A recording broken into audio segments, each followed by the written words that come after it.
चला मंडळी, आज आपण गौरी गणपती स्पेशल किंवा दिवाळीलाही फराळासाठी तुम्ही ही रेसिपी बनवू शकता। भरपूर लेयर्स आणि एकदम अशी खस्ता रेसिपी बनते। खायला म्हणाल तर अप्रतिम अशी लागते। बघा काय सुंदर दिसते की नाही, आणि तेही तुम्ही घरच्या घरी बनवू शकता। तर यासाठी संपूर्ण व्हिडिओ बघा। नमस्कार मंडळी, स्वागत आहे आपलं संगीता सोमी किचन मध्ये। चला तर मंडळी, आज आपण गौरी गणपती स्पेशल किंवा दिवाळीसाठी एक अप्रतिम अशी रेसिपी बघणार आहोत, आणि ती आहे चिरोटे। चिरोटे म्हटलं की वेगवेगळ्या प्रकारचे केले जातात। इथे एकदम सोप्या पद्धतीने मी पाकातले चिरोटे कसे करायचे ते दाखवणार आहे। चला तर मग जास्त वेळ न घालवता आपण रेसिपीकडेच वळूया। आता इथे सुरुवातीला एक परात घेतली आणि त्या परातीमध्ये आपण मैदा आहे तो आता चाळणीने चाळून घ्यायचा आहे। आता हा मैदा आहे तो सुरुवातीला मी 1 कप भरून घेतलेला आहे। तुम्ही घरातील कोणतीही वाटीचं माप ठेवलं तरीही चालू शकतं।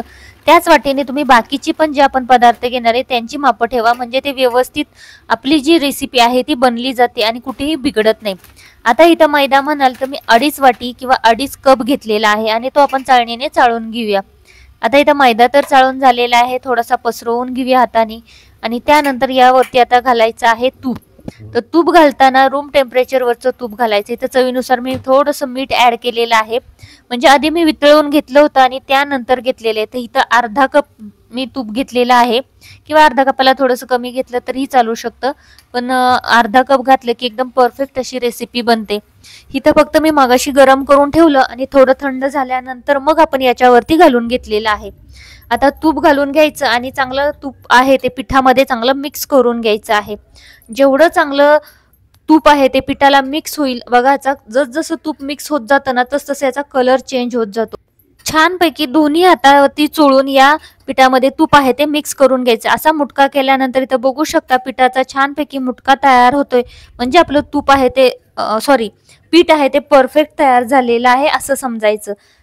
तूप आता इथं चांगलं परफेक्ट मिक्स झालेलं आहे। आता आपण हे असंच पीठ आहे ते बाजूला ठेवूया। तर बघू शकता, आणि त्याचा कलरही चेंज झालेला आहे, असं थोडंसं ओलसर दिसतंय। आता त्याच वाटीने मी 1 वाटी भरून पाणी घेतलेले। हे नॉर्मल टेम्परेचरचं पाणी आहे, अगदी थंड हंड्यातील पाणी आहे। आता आपण हे ह्याच्यावरती घालून थोडं थोडं घालून पीठ घट्टसर मळून घ्यायचे। इथं एकच ट्रिक आहे की तुम्ही हे पीठ मळत असताना एकदम घट्ट मळून घ्यायचं आहे। जेवढं जर तुम्ही पातळ केलं तर त्यानंतर मग चिरोटे तेवढे व्यवस्थित बनत नाही। त्यामुळे इथं पीठ मळताना आहे ते सुरुवातीलाच घट्टसर असं मळून घ्यायचे। म्हणून इथं मी एकदम थोडं थोडं 1-1 2-2 चमचे पाणी याच्यामध्ये ऍड करून घेते आणि तसं पीठ मळून घेते। इथं बघू शकता अर्ध्या वाटीमधलं आपल्याला 2 चमचे पाणी शिल्लक राहिलेले, बाकी सगळं याच्यामध्ये लागलेलं आहे, आणि हे घट्टसर असं पीठ मी मळून घेतलेले। आता यावरती बाउल ठेवू आणि 15 मिनिटांसाठी याला रेस्ट देऊया। तोपर्यंत आपण पाकाची तयारी करूया। पाकासाठी टोप घेतला, त्यावरती 1 वाटी भरून साखर घातलेली। ही जाड साखर आहे त्यामुळे मी 1 वाटी फुल भरून घेतलेली आहे। तुमची साखर जर पातळ असेल आणि कमी गोड असेल तर इथं तुम्ही 1.5 वाटीचा वापर करू शकता। त्यानंतर याच्यामध्ये अर्धा वाटी येते पाणी घातलं, किंवा अर्धा कप पाणी घातलं आणि ते उकळवून घेतलं आहे। चांगलं हे साखर पाण्यामध्ये विरघळली, चांगली उकळी आली की बघा एकतारी असा पाक तयार होतो। अशा पद्धतीने चेक करायचा आहे। पाकाला ओघळ गेला की समजायचं आपला पाक परफेक्ट अजून झालेला नाहीये। त्यामुळे आणखीन मी 5 मिनिटं हे उकळवून घेणार आहे, आणि त्यानंतर आपण एकदा चेक करूया। याच्यावरती 4-5 थेंब आहेत ते मी लिंबूचे टाकलेले आहेत, आणि वेलची पावडर घालून घेतलेली। आता आपण 1 ते 2 मिनिटं आणखीन उकळवून घेऊया, आणि त्यानंतर एकदा चेक करूया की आपला एकतारी पाक तयार झालेला आहे की नाही। आता बहुतेक आपला पाक आहे तो तयार झालेला आहे। तर बघू शकता हा पाक आहे ना, तो आत्ता जरी आपल्याला इतका पातळ दिसतोय, परंतु ज्यावेळेस तो थंड होतो ना त्यावेळेस खूप घट्ट होत जातो, आणि मग त्याची साखर बनते। तर त्यासाठी आहे ना की व्यवस्थित पाक आहे तो सुरुवातीला बनवून घ्यायचा। इथं बघू शकता आता मी पहिला जो पाक घातला होता तो एकदम त्याचा ओघळ गेला होता, आणि मी जो आत्ता पाक ठेवलेला आहे त्याचा तसाच टिपका तसाच शिल्लक आहे। अजून हे खूप गरम आहे, थंड झाल्यानंतर ते आणखीन अळलं जाईल। बघा एकतारी पाक आपला परफेक्ट तयार झालेला आहे। तर अशा पद्धतीचा पाक आहे तो करून घ्यायचा आहे। थंड झाल्यावर पण तुम्हाला दाखवते, किंवा मग त्याच्यात जरी साखर तयार झाली तर काय करायचं आहे ते मी तुम्हाला पुढे सांगणार आहे। आता हे असंच थंड करायला ठेवूया, आणि आपण साठ्याचं जे मिश्रण आहे ते तयार करून घेऊया। आता पोहे खायच्या चमच्याने इथे मी 8 चमचे आहे ते मैदा घेतलेला आहे सुरुवातीला। आता एक प्लेट सारखं घ्यायचंय जेणेकरून आपल्याला ते मिक्स करायला इझी जाईल, आणि वितळवलेलं तूप आहे ते सुरुवातीला मी 5 चमचे घालून घेतलं आणि ते मिक्स करून घेतलं। त्यानंतर आपण याच्यामध्ये 3 चमचे आहे ते परत तूप घालून घेतलेलं आहे। एकदम तूप एवढ्यासाठी नाही घालायचं, कारण की काय होतं जर तुपाचं प्रमाण जास्त झालं तर मग ते आपला साठा आहे तो एकदम पातळ बनला जाईल. त्यासाठी थोडं थोडं तूप घालत याचा साठा आहे तो बनवून घ्यायचा आहे. आता इथं 8 चमचे घालून घेतलेले, परत मी 2 चमचे घातले आणि नंतर मी परत 1 चमचा याच्यामध्ये घालून घेतलं होतं. असं इथं मला 11 चमचे तूप लागलेलं आहे. 8 चमचे मी मैदा घेतलेला आहे आणि हाताने चांगलं आहे ना एकदम फेटून घ्यायचं की त्याचा पांढरा कलर होतो आणि एकदम असा ज्याची क्रीम टाईप मध्ये तयार होतो आपला साठा. आता आपला साठा तयार झालेला बाजूला ठेवलेला आहे. हे पीठ आहे ते थोडंसं मळून घ्यायचंय, थोडंसं आणखीन हार्ड बनतं. आता हे मळून घेतलं आणि असं सुरीने 2 भागमध्ये कट करून घेतलेले. आतून बघाल तर त्याला आत्ताच लेअर दिसायला म्हणजे अशा हे होतं दिसतात. त्यामुळे आता 2 भागांमध्ये आपण त्यांना कट करून घेतल्यानंतर असं थोडासा गोळा करून घेऊया अशा पद्धतीने लांबट, म्हणजे आपल्याला ज्या रोटी बनवायची तर ती एका आकारामध्ये येईल. असे मी 5 भाग करून घेते आणि 5 भागांमध्ये कट करून घेते, म्हणजे आपल्या 5 रोट्या आहेत त्या एका आकारामध्ये तयार होतील आणि मग आपल्याला इझी जाईल की आपल्याला लाटण्यासाठी पण, आणि एकावरती एक ठेवल्यानंतर त्या छोट्या मोठ्या होत नाहीत. आता इथे बघू शकता. आता ह्याचे आपण गोळे करून घेऊया, म्हणजे लाटायला घेतले की पटकन लाटणं होऊन जातं. आता इथं मी अशा पद्धतीनं गोळे करून घेतलेले आहेत. आता आपण ह्या लाट्या आहेत त्या लाटायला घेऊया. हे पीठ आहे ते थोडं कडक असतं, आपण चपाती लाटतो त्या पद्धतीनं थोडीशी पिठी टाकायची, मैद्याची पिठी टाकायची आणि त्यावरती चपाती सारखं लाटून घ्यायचे आहेत. जास्त पातळ पण नाही करायच्या आणि जास्त जाड पण नाही ठेवायच्या. अशा पद्धतीच्या लाट्या आहेत त्या करून घ्यायच्या आहेत. तिथे बघू शकता मी एवढ्या आकाराच्या लाट्या करून घेतलेल्या आहेत. अशाच आता आपण बाकीच्याही लाट्या लाटून घेणार आहोत. बघा याची जाडी एवढी आहे. तर अशा पद्धतीनं तुम्ही लाट्या आहेत त्या करून घ्यायच्या आहेत. आपण काय करूया, सुरुवातीला आहेत त्या 5 लाट्या लाटून घेऊया. तुम्ही 5 लाट्या करून परतही करू शकता. तर अशा पद्धतीने सगळ्या एकदम करून ठेवल्या 10 लाट्या आणि नंतर तुम्ही बनवायला घेतलं तरीही चालू शकतं. आता मी इथं सगळ्या लाट्या आहेत त्या लाटून घेणार आहे, सगळ्या 10च्या 10, आणि त्यानंतर बनवायला घेणार आहे. म्हणजे काय होतं, झटपट रेसिपी पण तयार होते आणि आपल्याला पटकन ते भरता पण येतं. तोपर्यंत आपला साठा आहे ना तो थोडासा ड्राय व्हायला सुरुवात होते, तर आपण नंतर तो साठा आहे तो थोडासा लावायच्या वेळेस आपण ना फेटून घ्यायचा आहे, म्हणजे तो परत सॉफ्ट बनतो. इथं बघू शकता अशा पद्धतीच्या रोट्या तयार झालेल्या आहेत आणि अजिबात एकमेकाला चिपकत नाही, कारण की आपण पीठ तशा पद्धतीनं मळून घेतलेलं आहे. बघा आता पण शक्यतो तुम्ही एकावर एक न ठेवता जर तुमची असेल तर अशा परातीमध्ये पसरवूनही ठेवू शकता, जेणेकरून एकमेकाला चिपकणार नाहीत आणि पिठी थोडी जास्त खाली लावायची म्हणजे चिपकणार नाहीत. आता इथे सुरुवातीला मी घेते एक रोटी आणि त्यावरती हा साठा आहे तो लावून घेते. थोडा वेळ झाला ना की तूप आळतं आणि त्यामुळे साठा आहे तो थोडासा घट्ट व्हायला सुरुवात होते. तर थोडासा त्याला हाताने बोटाने फेटायचा, म्हणजे परत तो सॉफ्ट बनला जातो. बघा आता पहिली रोटी ठेवलेली आहे त्याला लावून घेतलं, दुसरी रोटी वरून ठेवली आणि त्यालाही साठा आहे तो व्यवस्थित लावून घेतला. थोडीशी रोटी आहे ती वरून दाबून घ्यायची, म्हणजे मध्ये हवा निर्माण नाही झाली पाहिजे, जेणेकरून लाट्यांच्या मध्ये जर हवा निर्माण झाली तर काय होतं, तेलात आपण ज्यावेळेस चिरोटे टाकणार आहे त्यावेळेस ते सुटलं जातात, म्हणजे मोकळे होतात. तर त्यासाठी एकदम दाबून व्यवस्थित याच्यावरती लाट्या त्या एकावर एक बसून घ्यायच्या. साठा त्याला सगळ्या बाजूनी व्यवस्थित लावून घ्यायचा, एकसारखा लावायचा, म्हणजे ज्या आपल्या लेयर्स पडणार आहेत त्या इझिली सगळीकडे व्यवस्थित लेयर्स पडल्या जातील. बघा आता आपल्या 5 रोट्यांना लावून झालेले. अशा पद्धतीने एकदम टाईट गोळा करायचा आहे, म्हणजे गुंडळत आणायचा आहे, पण एकदम टाईट. आता साईडच्या कडा आहेत ना त्याला तुम्ही पाणी लावून बंद करू शकता, शक्यतो काय त्या बंद होत नाही, तर पाण्याचा हात लावायचा म्हणजे व्यवस्थित बंद होतात. बघा अशा पद्धतीने आणि दाबात थोडंसं स्प्रेड करायचं, म्हणजे त्याचा एक रोल तयार होतो आणि 1-1 इंचाचे असे तुकडे करून घ्यायचे आहेत. बघा आतून कशा लेअर दिसत आहेत का तुम्हाला, अप्रतिम. दोन्ही साईडने एकदम छान अशा लेयर्स पडलेल्या दिसतात. आता आपण पुढे बघूया कसं करायचं आहे ते. अशाच आता मी हे लाटून घेते. बघा आता थोडंसं जर ओपन झालेलं वाटलं ना तर त्याला पाण्याचा हात लावायचा ना, असं लगेच पॅक करून टाकायचं आहे. बघा अशा पद्धतीने आपण कट करून घेणार आहे. मी रोल थोडासा असा फिरवला आणि नंतर मी कट करायला घेतलं, म्हणजे काय होतं, कट करताना जे उघडं पडतंय ना, लेअर उघडी होते तर ती होणार नाही. बघा आता ह्या 2 यांची झालेली आणि ज्या मी नंतर कापल्या त्यांची अजिबात लेअर उघडी झालेली नाही, एकदम परफेक्ट अशी झालेली. जरी झाली तरी त्याला पाण्याचा हात लावायचा आणि त्याला पॅक करून घ्यायचं आहे.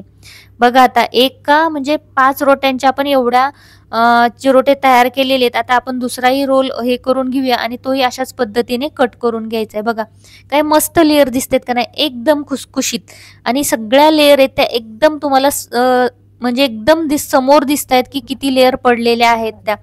आता ज्या बाकीच्या पण लाट्या राहिल्या होत्या त्यालाही साठा लावून घेते आणि एकावर एक ठेवून अशाच पद्धतीने मी ते ही चिरोटे आहेत ते बनवून घेणार आहे.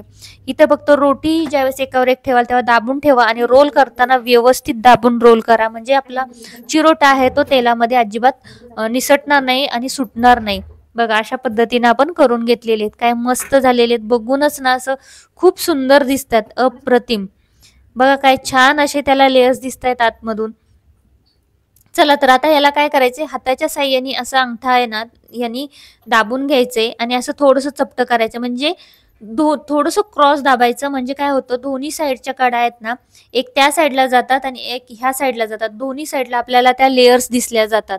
तर थोडंसं प्रेस करायचं अशा पद्धतीनं की जेणेकरून थोडंसं तिरकं होईल आणि अर्ध्या लेयर्स तिकडे दिसतील आणि एक साईडच्या लेयर्स आहेत त्या इकडे दिसतील. अशा पद्धतीनं आपण त्याला प्रेस करून घेणार आहे. हे तुम्ही लाटण्याने करू शकतो, पण लाटण्याने एकदम हलक्या हाताने करणार असाल तरच करा, नाहीतर मग अशा पद्धतीने तुम्ही हातानेही करू शकता.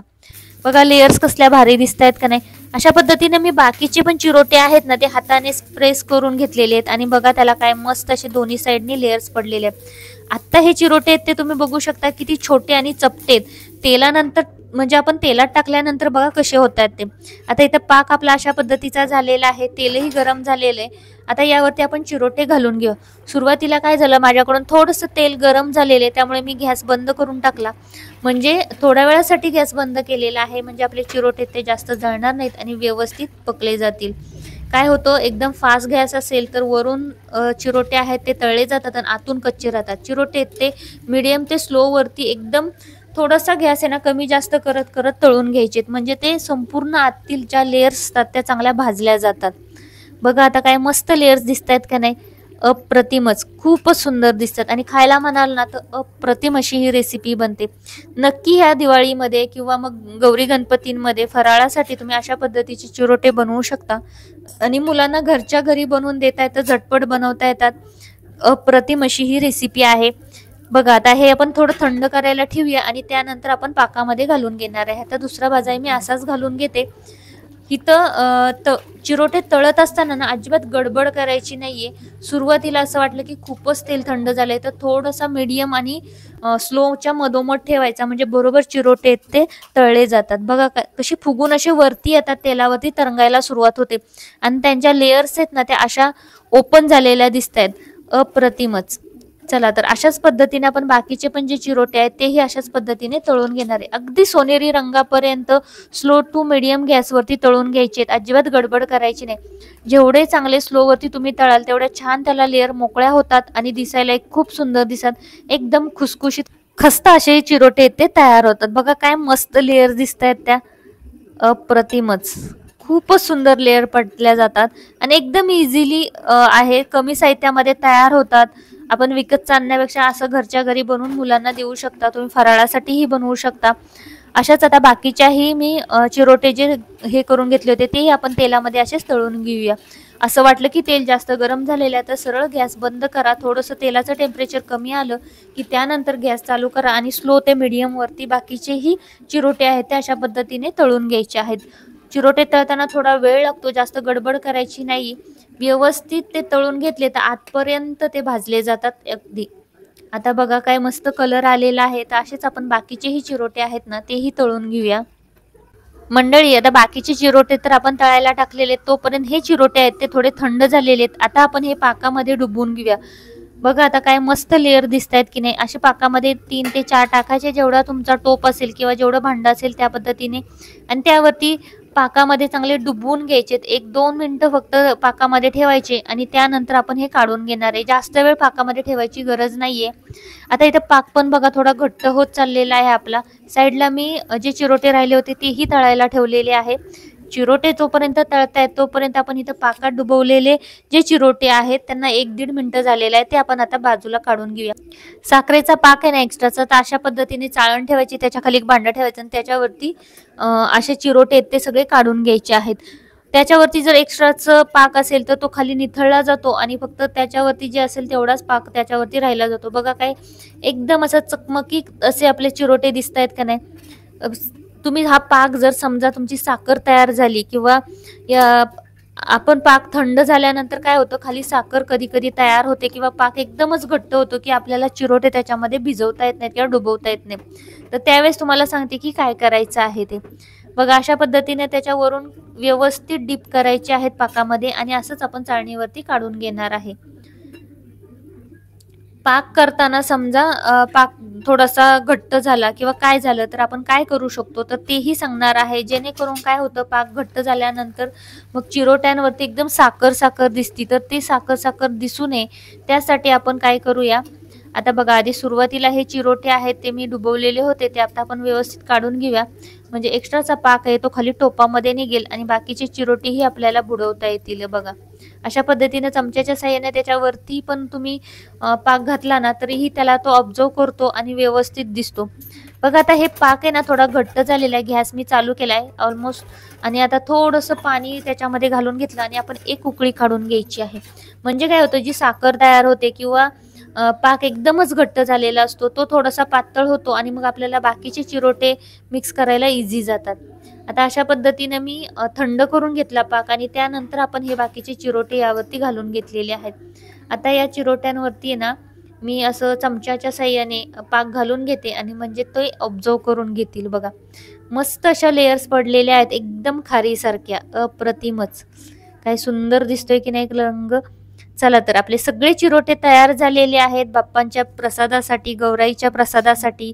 तुम्ही दिवाळीसाठीही बनवू शकता. तुम्ही इथपर्यंत जर व्हिडिओ बघत असाल आणि तुम्हाला रेसिपी जर आवडली असेल तर नक्की चॅनलला लाईक, शेअर आणि सबस्क्राईब करायला विसरू नका. बेल आयकन प्रेस करा अशाच आपल्या काही इझी आणि सोप्या रेसिपी पाहण्यासाठी.